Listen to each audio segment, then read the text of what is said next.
ప్రభునందు ప్రియమైన వారలారా, మీతో దేవుని యొక్క వాక్యాన్ని పంచుకోవడానికి దేవుడు అనుగ్రహించినటువంటి ఈ తరుణమునకు దేవునికి వందనాలు తెలియచేస్తూ ఉన్నాం. ఈ యొక్క సమయమందు మనకి ఆ ధ్యానాంశాన్ని పరలోకపు ప్రార్థనలో ఉన్నటువంటి ఆ మాటలను, ఆ విజ్ఞాపనలను మనం ధ్యానం చేద్దాం ప్రియులారా. మొదటి మాటగా ఉన్నటువంటి పరలోకమందున్న మా తండ్రి అనే మాటపై మనం ఈ సమయమందు ధ్యానం చేద్దాం ప్రియులారా. ఈ యొక్క వాక్యాన్ని ధ్యానించడానికి ముందు ప్రార్థన చేసుకునవచ్చును. మహాపరిశుద్ధుడవు మా ఘనమైన యెహోవా తండ్రి, మీ పరిశుద్ధమైన నామమునకు వందనములు దేవా. అలనాడు మీరు శిష్యులకు ఉపదేశించినటువంటి ఆ యొక్క ప్రార్థనలో ఉన్నటువంటి మర్మములను మేము గ్రహించడానికి కావలసినటువంటి సహాయత చేకూర్చమని మీ పరిశుద్ధాత్మనిచ్చి ఆ యొక్క వాక్యాలను అర్థం చేసుకొని వాక్య ప్రకారము మా జీవితంలో సరిచేసుకొని ప్రభు మేము మీ పరలోక రాజ్య వారసులుగా తీర్చిదిద్దడానికి మీరు సహాయత చేకూరులాగున అనుగ్రహించమని మా ప్రభువైన యేసుక్రీస్తు వారి పేర ప్రార్థించి వేడుకొంచున్నాము తండ్రి, ఆమేన్. ప్రియమైన వారలారా, ఈ యొక్క పరలోకపు ప్రార్థన గురించి మనం అధ్యయనం చేస్తూ ఉన్నప్పుడు ఇది మనకు మత్తయి సువార్త 6వ అధ్యాయంలో 9వ వచనములో మనకి ఈ మాటలు కనబడుచు ఉన్నవి. కాబట్టి మీరిలాగో ప్రార్థన చేయుడి, పరలోకమందున మా తండ్రి, నీ నామము పరిశుద్ధపరచబడునుగాక అని ప్రార్థన చేయమని మనతో ప్రభువు సెలవిస్తూ ఉన్నాడు.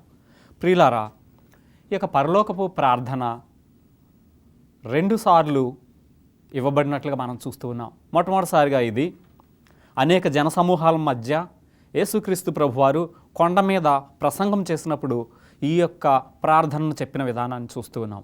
తర్వాత కొన్ని నెలల తర్వాత ఆయన యొక్క శిష్యులకు ప్రత్యేకముగా ఈ యొక్క ప్రార్థన గురించి చెప్పబడి ఉన్నదని మనము గమనించాలి ప్రియులారా.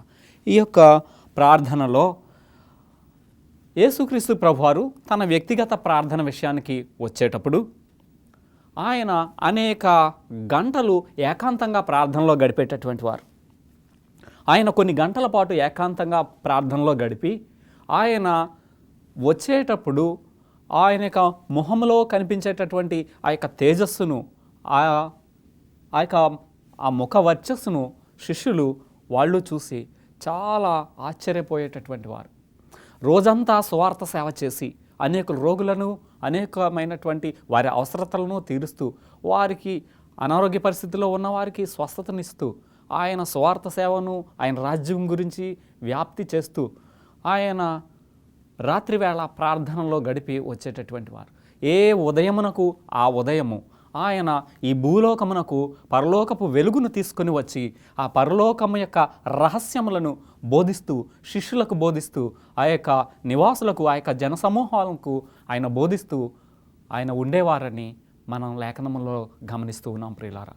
అలాగే మరి ఆ యొక్క ప్రార్థన విన్నటువంటి శిష్యుల్లో ఒక రకమైనటువంటి మార్పు, ఆ యొక్క ప్రార్థనకు వారు స్పందించి దానిలో ఉన్న శక్తిని, దానిలో ఉన్న మర్మములను వారు గ్రహించడానికి ప్రయత్నం చేస్తూ ఉన్న విధానాన్ని చూస్తూ ఉన్నాం. ప్రభువారు ప్రార్థనలో గడిపినప్పుడు ఒక నూతనమైన శక్తితో ఆయన ఉండేటటువంటి వారు.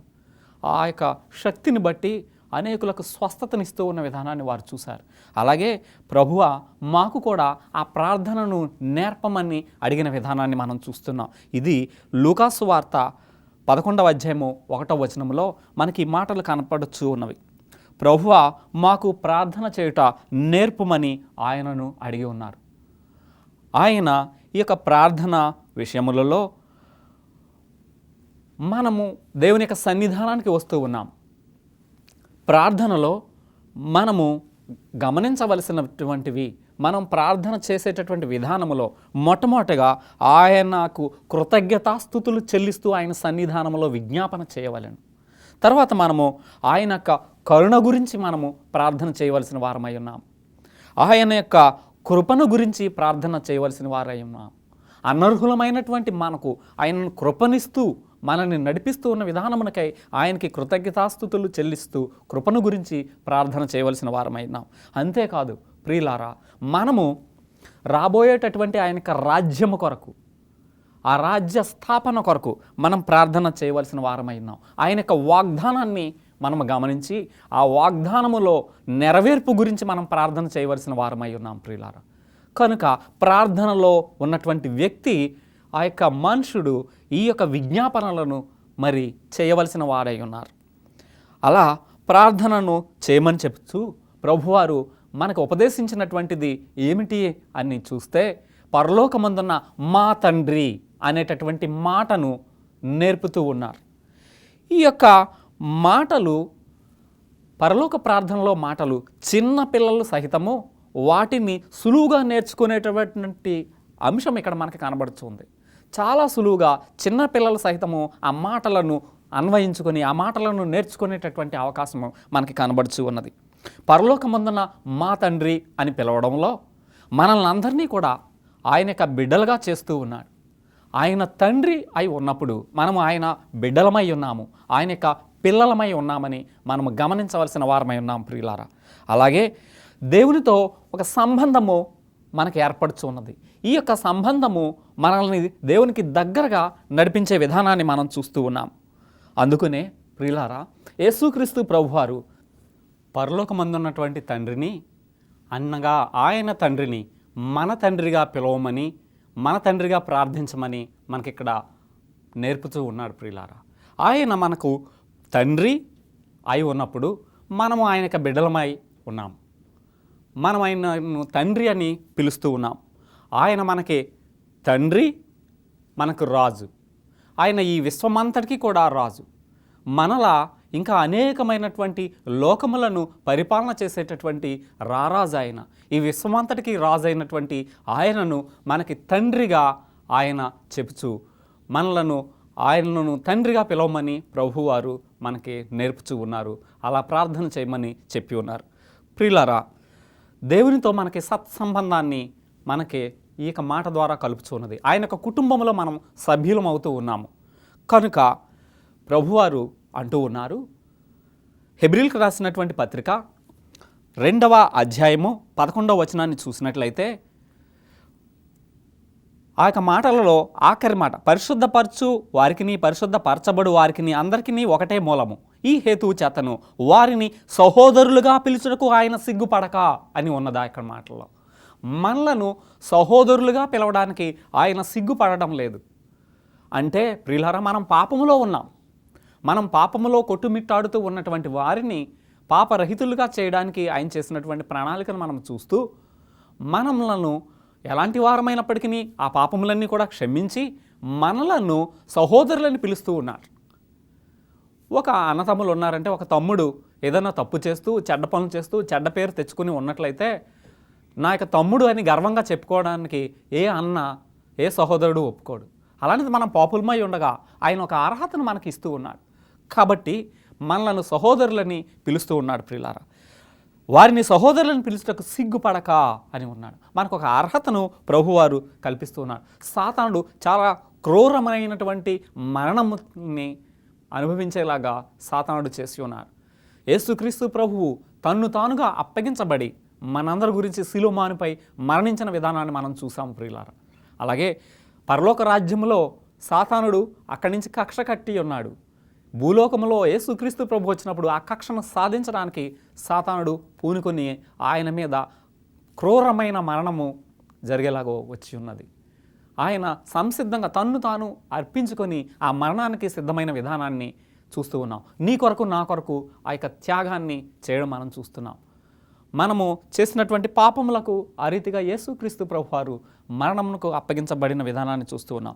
యేసుక్రీస్తు ప్రభువు విజయాన్ని సాధించినటువంటి విధానాన్ని కూడా మనం చూస్తూ ఉన్నాం.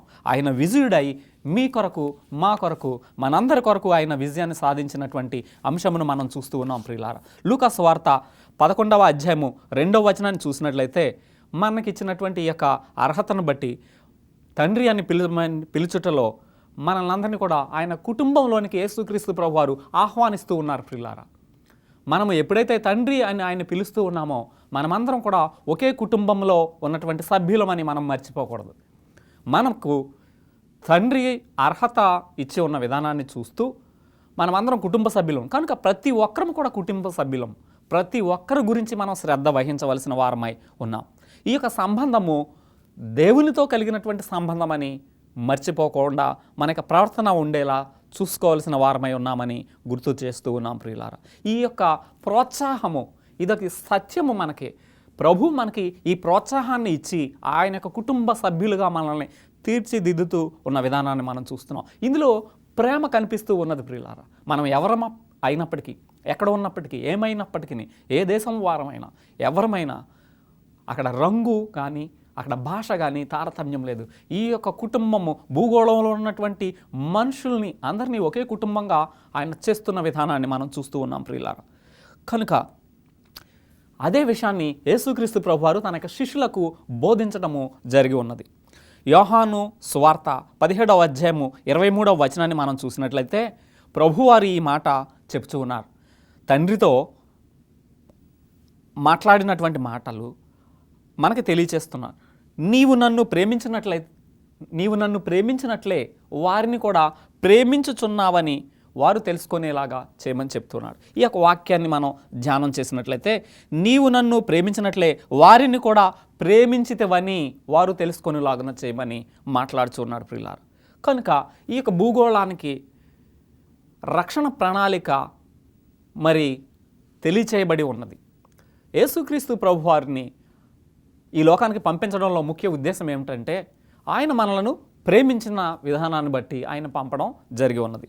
అలాగే ఈ యొక్క విశ్వమంతటికి రాజైనటువంటి ఆ యొక్క దేవాది దేవుడు మనుషుడిగా ఈ లోకానికి వచ్చి మన నిమిత్తము మరి మరణము పాలు అవడం మనం చూస్తూ ఉన్నాం. కనుక మనం చేసినటువంటి పాపాలకి శిక్ష యేసుక్రీస్తు ప్రభువు మీద, దేవుని మీద పడింది, మన మీద కూడా పడింది ప్రియులారా. మన మీద ఎలా అంటే మనము పాపం చేసాం కాబట్టి ఈ పాపాన్ని అనుభవించగలం. కానీ మరి ఏ పాపము చేయనటువంటి యేసుక్రీస్తు ప్రభువు ఆ యొక్క మహిమను పరలోకములో వదిలిపెట్టి ఒక్క క్షణములో ఈ విశ్వం అంతట్లో అందరితో ఉండేటటువంటి ఆ యొక్క దేవుడు ఆ యొక్క మహిమను వదిలిపెట్టి ఈ యొక్క లోకానికి మానవుడిగా రావడం మనం చూస్తూ ఉన్నాం. ఆయన ఒక్క క్షణంలో ప్రతి చోట ఉండేటటువంటి ఆ సర్వాంతర్యామి అయినటువంటి ఆయన మన నిమిత్తము ఒక మానవుడిగా ఈ లోకానికి వచ్చి కాలినడకన మనం నడవడం చూస్తూ ఉన్నాం. ఆయన కాలినడకన వెళ్ళేటటువంటి విధానాన్ని చూస్తూ ఉన్నాం. కనుక ప్రియులారా, ఆకలి బాధ అంటే ఏంటో తెలియనటువంటి ఆయన ఆకలి బాధ పడడం మనం చూస్తూ ఉన్నాం. అక్కడ పరిశుద్ధుడు అని కోటాను కోట్ల దూతలతో స్తుతించబడేటటువంటి ఆ యొక్క దేవుడు ఈ లోకానికి వచ్చి అవమానాల పాలు పడే విధానాన్ని మనం చూస్తూ ఉన్నాం. ఇదంతా మన నిమిత్తము ఆయన మీద పడినటువంటి శిక్ష కాదా ప్రియులారా? ఒక్కసారి ఆలోచన చేయవలసిన వారమై ఉన్నాం. ఏ దేవుడైతే ఈ భూమిని, ఆకాశమును, వాటిలో ఉన్న సమస్తాన్ని సృజించి ఉన్నాడో ఆ దేవునికి మన నిమిత్తం శిక్ష పడి ఉన్నదని మనం మర్చిపోకూడదు ప్రియులారా.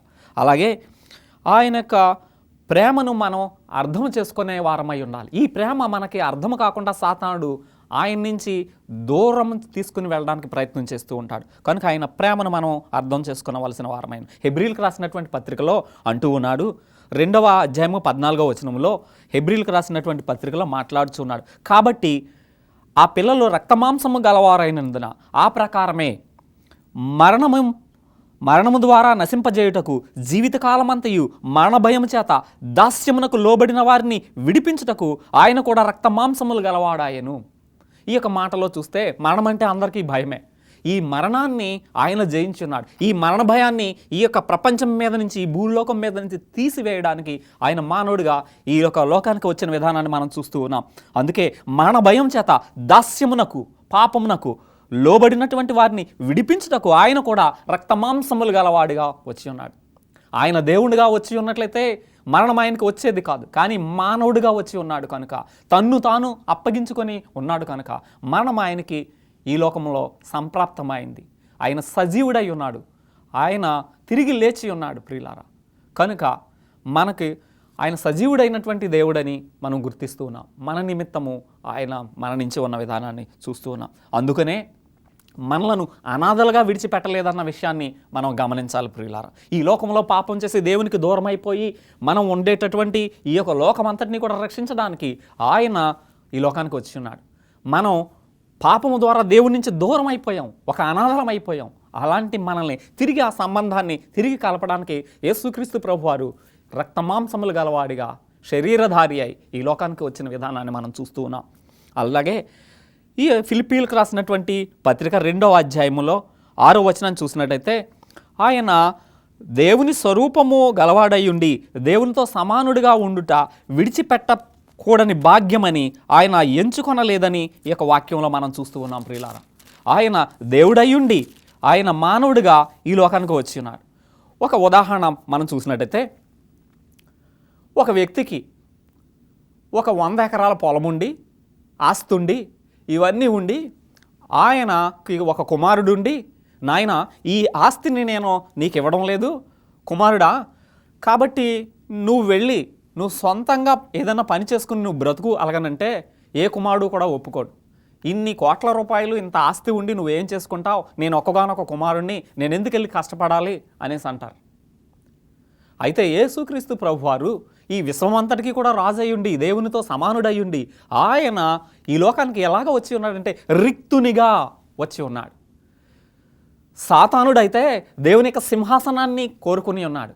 యేసుక్రీస్తు ప్రభు అయితే సింహాసనం కంటే మన యొక్క రక్షణను కోరుకుని ఆయన క్రిందకి వచ్చి ఉన్నాడు, తగ్గించబడి వచ్చి ఉన్నాడు. ఈ మాటలను మనం చూసినట్టయితే ఆయన దేవునితో సమానుడయ్యుండి ఎలా తగ్గించుకుని ఉన్నాడో ఈ యొక్క వాక్యము మనకి బలపరుస్తుంది ప్రియులారా.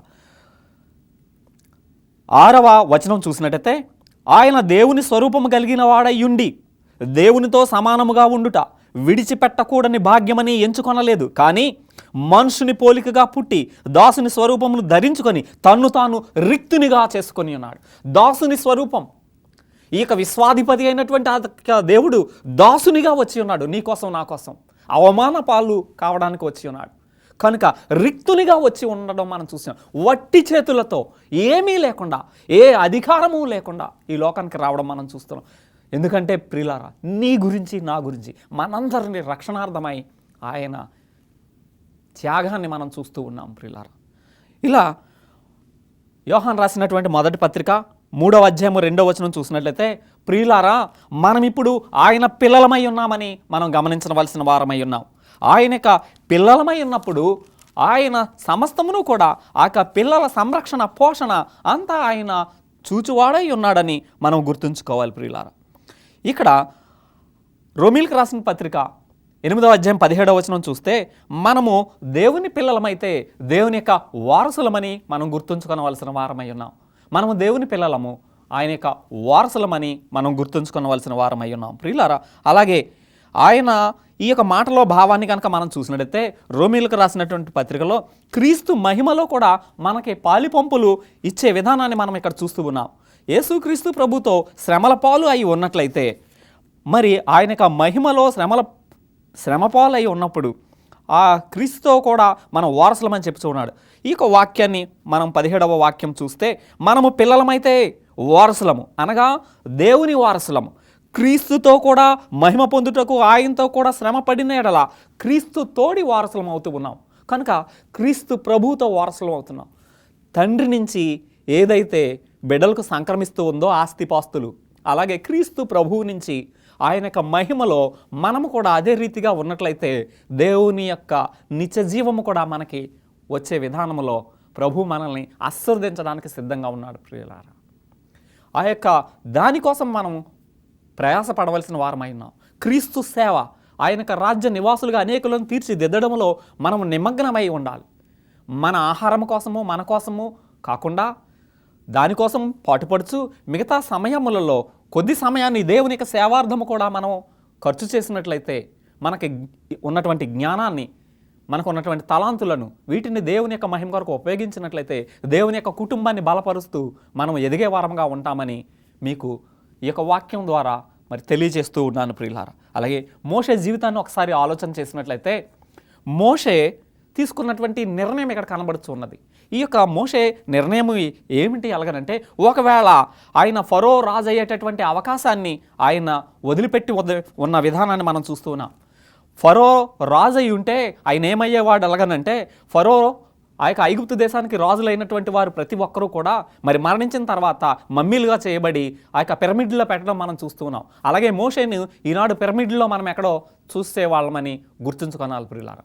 అలాగే మోషే మరి ఆ నిర్ణయాన్ని తీసుకోవడంలో ముఖ్య ఉద్దేశం అంటే ఏమిటి అలాగని మనం చూస్తే, ఆయనకు భవిష్యత్తులో కలగబోయేటటువంటి ఆ యొక్క జీవ కిరీటము గురించి ఆయన పనిచేసిన విధానాన్ని మనం చూస్తూ ఉన్నాం.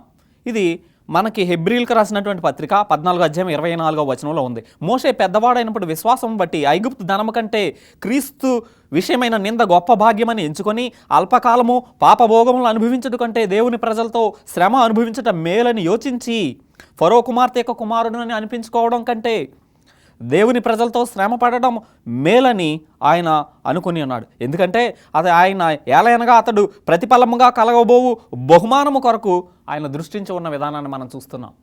భవిష్యత్తులో కలగబోవు బహుమతి, అది దేవుడు ఉచితంగా ఇచ్చేటటువంటి బహుమతి, అది నిత్యము నిలిచేటటువంటి బహుమతి. కనుక అల్పకాలము ఈ యొక్క లోకంలో సుఖభోగములు అనుభవించడానికి ఆయన ప్రాధాన్యతను ఇవ్వలేదు.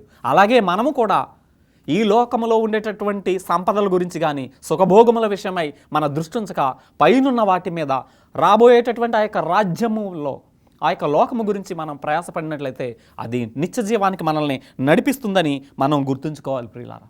కనుక ఈ యొక్క మోషే జీవితంలో మనం నేర్చుకున్న విధానం చూస్తే కింగ్ టుటాఖాన్ అనేటటువంటి ఆ యొక్క రాజు, ఫరో రాజు యొక్క సమాధిలో అనేకమైనటువంటి సంపద దొరికి ఉన్నది. సంపద అయితే దొరికింది కానీ నిత్యజీవం ఆయనకి దొరకలేదు. కానీ మోషే తీసుకున్న నిర్ణయాన్ని బట్టి నిత్యజీవం ఆయనకి దొరికి ఉన్నది. పరలోకంలో మనకి సాదృశ్యంగా ఆయన ఉండి ఉన్నాడు. మరణించి వెళ్ళేటటువంటి నీతిమంతులకు సాదృశ్యంగా కనబడుతూ ఉన్నాడు ప్రియులారా. అలాగే ప్రభుతో మనము తిరిగి కలపబడబోతూ ఉన్నాం. మనం తిరిగి దేవుని యొక్క కుటుంబంలో ఒకటిగా కలపబడిపోతూ ఉన్నాము. మనమందరం కూడా కలుసుకునేటటువంటి రోజు త్వరలో ఆసన్నమవుతుంది. ప్రపంచమంతా కూడా విశ్వంలో మనం కూడా ఒక సభ్యులుగా ఆయన యొక్క రాజ్యంలో ఒక సభ్యులుగా తీర్చిదిద్దబడతామని మనము గుర్తుంచుకోనాలి ప్రియులారా. అందుకనే కీర్తనల గ్రంథంలో మాట్లాడుతున్నాడు 115వ అధ్యాయం 3వ వచనంలో, మా దేవుడు ఆకాశమందున్నాడు, ఆయన తనకి ఇచ్చ వచ్చినట్లు సమస్తమును జరిపించి ఉన్నాడు అని మాట్లాడుచున్నాడు. తన యొక్క చిత్త ప్రకారము సమస్తము జరిపించుచున్నాడని మనం గుర్తుంచుకోవాలి ప్రియులారా. ఒక విషయం, తప్పిపోయినటువంటి కుమారుణ్ణి మనం చూసినట్టయితే లూకా సువార్తలో మాట్లాడుచూ ఉన్నాడు. ఆయన తండ్రిని వదిలిపెట్టి వెళ్ళాడు. అలాగే మనం కూడా తండ్రిని వదిలిపెట్టి తిరుగుతూ ఉన్నాం. ఈ యొక్క కుమారుడు ఎలాగైతే బుద్ధి తెచ్చుకుని ఉన్నాడో, తను ఆలోచన చేసి తన మనసును మార్చుకుని ఉన్నాడో, ఆ విధానాన్ని మనం చూస్తూ ఉన్నప్పుడు మనము కూడా ఆయనకి వ్యతిరేకంగా తిరుగుతున్నామేమో ఒకసారి ఆలోచన చేయవలసిన వారమే ఉన్నాం.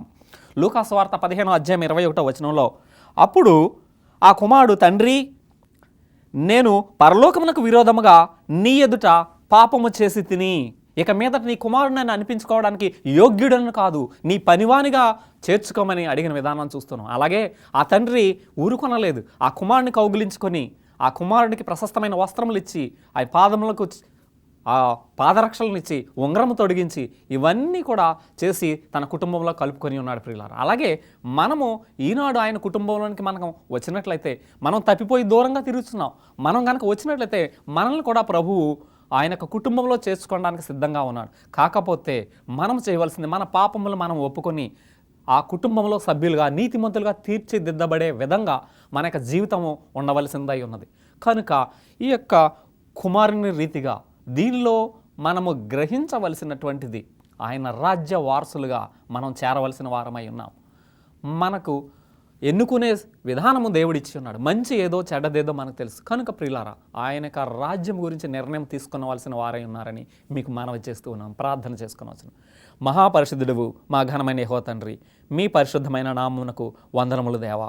మమ్ములను మీ కుటుంబ సభ్యులుగా చేర్చుకొనుచు ఉన్న విధానమునకే వందనములు తండ్రి అని పిలవడానికి మీరిచ్చినటువంటి అర్హతను బట్టి మీకు వందనములు తెలియజేయచ్చు ఉన్నాం. మీ నామమునకు కళంకము తేకుండా జీవించే విధానమును మాకు దయచేయమని, మమ్మలను తీర్చిదిద్ది మీ రాజ్య వారసులుగా చేర్చుకొనమని మా ప్రభువును లోకరక్షకుడగు యేసుక్రీస్తు ప్రభు పేర ప్రార్థించి వేడుకొంచున్నాము తండ్రి. ఆమేన్.